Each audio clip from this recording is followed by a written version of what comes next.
প্রথম 10 ওভারে এলো 87 রান, তা সত্ত্বেও 20 ওভার শেষে দলীয় পুঁজি মাত্র 154। এশিয়া কাপের হাই ভোল্টেজ ম্যাচে আফগানিস্তানকে মাত্র 155 রানের লক্ষ্য ছুড়ে দিয়েছে ক্রিকেট দল বাংলাদেশ। শেষ চারের আশা বাঁচিয়ে রাখতে এই ম্যাচ জিততেই হবে টাইগারদের। এদিন দেখা যায় একাদশে একসাথে 4 পরিবর্তন।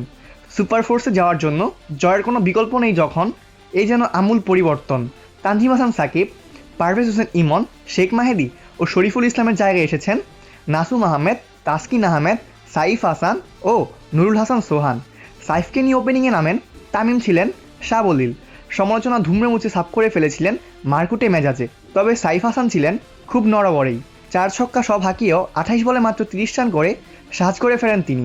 এদিন সুবিধা করতে পারেননি the man in form captain Liton Das. এদিন তিনি আউট হন মাত্র 11 বলে 9 রান করে। এদিন 4 নম্বরে নেমে তাওহিদ হৃদয় কিছুটা চেষ্টা করলেও আবারও ব্যর্থ হয়েছেন তিনি। এদিন বাকিদের ব্যর্থতার পরে 28 বলে অর্ধশতকের পর 31 বলে 52 রান করা তামিম 4টি 4 ও 3টি ছক্কা হাঁকিয়ে ফিরেন সাজঘরে। এরপর ক্রিজে আসেন শামীম হোসেন পাটোয়ারি। তবে শামীম হোসেন পাটোয়ারি রশিদ খানের শিকার হয়ে থামেন 11 বলে 11 রান করে। অনেকটা গর্জে ওঠার আগেই উইকেটের পতন ঘটে বাংলাদেশ ক্রিকেট দলের। রিভিউ নিয়ে লাভ হয়নি শামীম হোসেন পাটোয়ারি। এরপরে ক্রিজে আসেন জাকের আলী অনিক ও নুরুল হাসান সোহান। দুজনে মিলে অনেকটা চেষ্টা করলেও পারেননি তারা কেউই। অবশেষে বাংলাদেশের সংগ্রহ দাঁড়ায় 20 ওভার শেষে মাত্র 154 রানে 5 উইকেট। তবে আপনার কি মনে হয়, বাংলাদেশ কি পারবে আফগানকে এই রানের মধ্যে টপকাতে? প্লেবাজ নিউজ, অপূর্ব দাস।